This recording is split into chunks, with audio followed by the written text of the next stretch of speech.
No, it's like not even just a building, it's all those people that left. It's like that was what happened in this place, is that there were so many like women who lost their husbands here.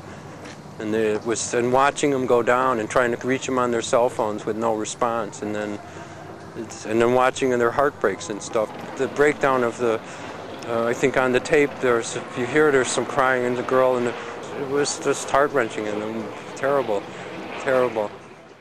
Our heartfelt condolences go out to the relatives and our prayers to the victims in the towers.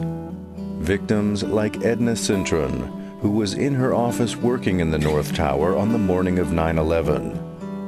This photo of Edna appeared in the official FEMA report analyzing the damage to the North Tower. She bravely climbed through the debris at the impact zone to wave to news helicopters and let them know that the fires had gone out and the survivors were awaiting rescue. Perhaps she believed that the worst was over and that firefighters would soon arrive. After all, steel frame buildings have never collapsed anywhere in the world before 9/11. Yet on this day, 3 steel frame structures would free fall at the speed of gravity, normally only possible with demolition explosives that take months of preparation. As the official reports state, the jet fuel would have burned away within minutes, and we can see that indeed the fire looks like it is going out on its own.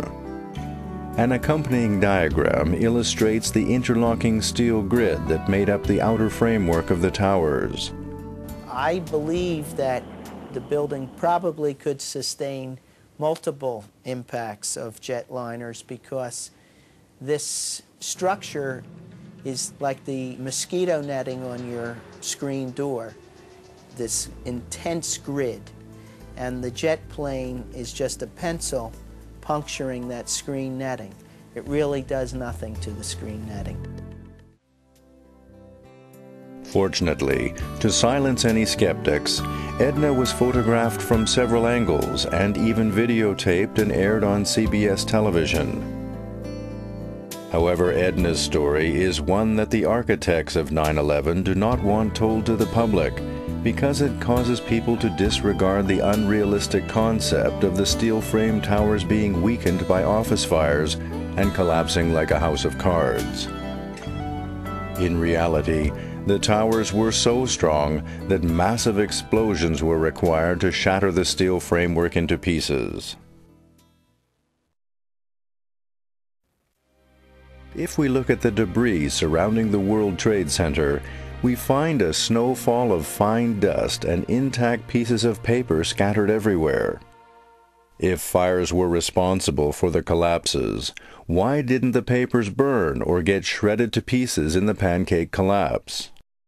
Instead, we see white sheets of paper floating on a cushion of hot air in front of a pyroclastic flow of dust and debris through the streets. Paper and powder.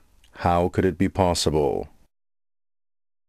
It appears that the high strength-to-weight ratio of paper allowed it to survive the energy blast that vaporized all heavy and denser materials.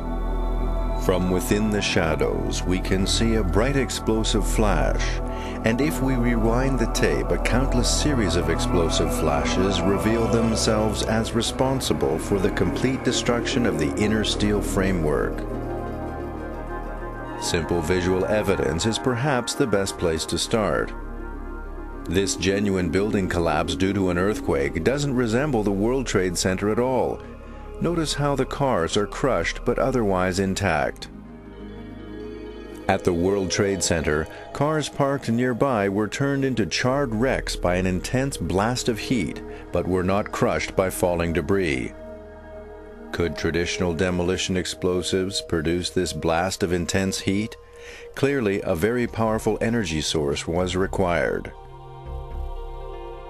Our darkest suspicions have been confirmed by a military expert in Finland who has published several articles on this website showing international support for the victims in New York City. No other mechanism can explain the observed result of pulverized concrete and vaporized steel. On the right, we see a hydrogen bomb test and can instantly recognize the similarities to the World Trade Center. This is the awful truth that Fahrenheit 9/11 wasn't allowed to show you in a theater. Here we can see the firework explosions that the 1010 Winds news reporter spoke of within the collapsing debris.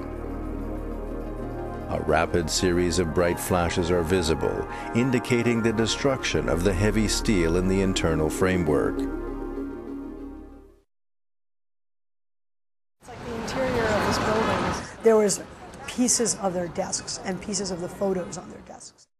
Could conventional demolition explosives vaporize all the people, computers, and office furniture in the towers, while pulverizing all the concrete in the floors into fine powder, and have enough left over to fracture the welded steel framework of up to 4-inch thick steel beams? Trudging through this snow-like substance. Our paper powder theory has been recognized as evidence of a thermonuclear device being detonated in the basements of both towers and World Trade 7 in order to superheat all the steel and concrete and sufficiently weaken the structure to facilitate the observed progressive collapses.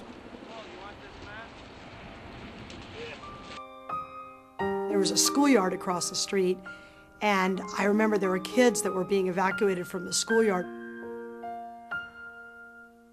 And one of the girls looked up into the sky and she said to her father, "Daddy, look, they're doing it on purpose."